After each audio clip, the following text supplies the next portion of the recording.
कुछ लोग कहते हैं कि हमारी हड्डियां बहुत कमज़ोर हैं, हमें दर्द होता है हड्डियों में। दैट कैन बी रिकेट्स, जो कि आपको पता है बोन्स की मिनरलाइजेशन का इशू है पाकिस्तान के अंदर। स्पेशली अमंग द डॉक्टर्स भी ये देखा गया कि जब उनके विटामिन डी लेवल्स किए गए तो 90% of them had 2 levels of vitamin D. Sir आप उनमें क्या रेकमेंड करते हैं, सिर्फ विटामिन डी या उसके साथ कोई एसोसिएटेड? ऑब्वियसली कैल्शियम की एब्जॉर्प्शन के लिए विटामिन डी जरूरी है। अगर विटामिन K2 नहीं लेते तो excess of calcium is being deposited in arteries. तो सर ये जो जोड़ों में दर्द होता है, क्या वो भी इसी से रिलेटेड चीज़ें होती है कि फॉर एग्जांपल अगर हड्डियां मजबूत नहीं है तो क्या आपके इसी लाइफस्टाइल और इसी के रिलेटेड क्या आपके जोड़ भी खराब हो सकते हैं? ऑस्टियोआर्थराइटिस या हड्डियों का जोड़ों का कमजोर होना, उसकी एक रीजन विटामिन डी या हड्डियों की मिनरलाइजेशन का जो खराब होना वो उसकी वजह होती है। If you see in Europe and America, वहाँ पे नी रिप्लेसमेंट जो है that is being conducted after the age of 70 unless that is traumatic. और हमारे यहाँ पे जो एवरेज एज जिसके ऊपर नी रिप्लेसमेंट्स हो रही हैं दैट इज अराउंड 50।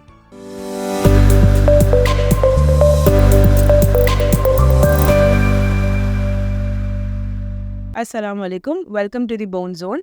हमारे साथ मौजूद है doctor Usman Zafar, assistant professor, Gujranwala medical college. अस्सलाम वालेकुम सर। थैंक यू सर, आप हमारे पास तशरीफ़ लाए। My pleasure. अच्छा सर, हम आपसे कुछ बिल्कुल बेसिक बोन प्रॉब्लम्स डिस्कस करेंगे, जिसमें सबसे इम्पॉर्टेंट होती है कि हड्डियाँ कमज़ोर होना। कुछ लोग कहते हैं कि हमारी हड्डियाँ बहुत कमज़ोर हैं, हमें दर्द होता है हड्डियों में। तो सर इस तरह के पेशेंट जब आपके पास प्रेजेंट करते हैं तो आपका फिर क्या रद्द-ए-अमल होता है या आप किस तरह उनको लेकर चलते हैं? जी, देखिए सबसे पहले जो इम्पोर्टेंट चीज़ है कि किस एज ग्रुप में है। जी। अगर बच्चों में इन हड्डियों की दर्द है या इस तरह की कंप्लेंट्स है कि बच्चा रात को स्पेशली कहता है कि मेरी टांगें दर्द करती हैं, दैट कैन बी रिकेट्स, जो कि आपको पता है बोन्स की मिनरलाइजेशन का इशू है। जी। इसी तरह अगर वो एडल्ट एज में आ जाएं तो उसको हम ऑस्टियोमलेशिया कहते हैं, जो जी। बोन्स की वीकनेस होती है।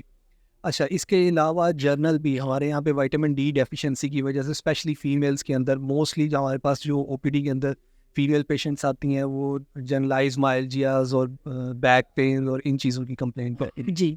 और उसके अंदर जो बहुत इंपॉर्टेंट एस्पेक्ट है वो लाइफस्टाइल मॉडिफिकेशन के। हमारा लाइफस्टाइल बहुत सेडेंटरी हो गया हो। जी।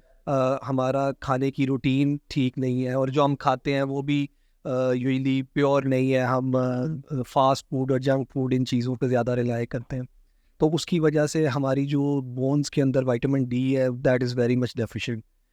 बल्कि in a study conducted 5 years back, उसके अंदर पाकिस्तान के अंदर स्पेशली अमंग द डॉक्टर्स भी ये देखा गया कि जब उनके विटामिन डी लेवल्स किए गए तो 90% of them had 2 levels of vitamin D. तो वो एक मेजर कॉज है बोन पेन्स का। तो सर आप उनमें क्या रेकमेंड करते हैं, सिर्फ विटामिन डी या उसके साथ कोई एसोसिएटेड, जैसे आजकल बहुत कैल्शियम, विटामिन K2, ये सारी चीज़ें बहुत आजकल इन हैं बेसिकली? ऑब्वियसली कैल्शियम की एब्जॉर्प्शन के लिए विटामिन डी ज़रूरी है। अब जो रीसेंट स्टडीज़ हैं वो ये कहती हैं, आपने विटामिन K2 का जिक्र किया कि अगर विटामिन K2 नहीं लेते तो excess of calcium is being deposited in arteries, जी। तो that can lead to atherosclerosis और इस तरह की प्रॉब्लम्स हो सकते हैं। ठीक है, लेकिन सिर्फ कैल्शियम और विटामिन डी भी नहीं, उसके अलावा हमें एक्सरसाइज की रूटीन बनानी चाहिए, हमें हेल्दी फूड लेना चाहिए। जी। ये सारी चीज़ें हैं जो हमें वैसे भी बॉडी को एनर्जेटिक रखती हैं। वरना आप सारा दिन अगर आप सुबह रूटीन में टाइम पे नहीं उठ रहे हैं, you don't take a proper breakfast, तो तब भी आपकी रूटीन सारा दिन डिस्टर्ब रहती है और अल्टीमेटली सेडेंटरी लाइफस्टाइल की वजह से रात के वक्त में एवरीबडी हैड अ फटीग और इस तरह के सिम्पटम्स। जी। तो सर ये जो जोड़ों में दर्द होता है, क्या वो भी इसी से रिलेटेड चीज़ें होती है कि फॉर एग्जांपल अगर हड्डियां मजबूत नहीं है तो क्या आपके इसी लाइफस्टाइल और इसी के रिलेटेड क्या आपके जोड़ भी खराब हो सकते हैं? जी बिल्कुल। देखें, ऑस्टियोआर्थराइटिस या जी। हड्डियों का जोड़ों का कमज़ोर होना, उसकी एक रीज़न विटामिन डी या हड्डियों की मिनरलाइजेशन का जो ख़राब होना वो उसकी वजह होती है। इसीलिए if you see in Europe and America, वहाँ पे नी रिप्लेसमेंट जो है that is being conducted after the age of 70 unless that is traumatic. जी सर। और हमारे यहाँ पे जो एवरेज एज जिसके ऊपर नी रिप्लेसमेंट्स हो रही हैं दैट इज़ अराउंड 50।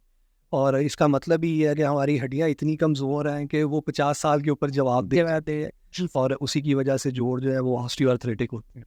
ठीक है, तो आपके हिसाब से लाइफस्टाइल मॉडिफिकेशन और good food, healthy balance diet, vitamin D and calcium, ये सबसे इम्पोर्टेंट है हमारे लिए। Thank you so much sir, thank you so much, जज़ाकल्लाह, थैंक यू फॉर कमिंग।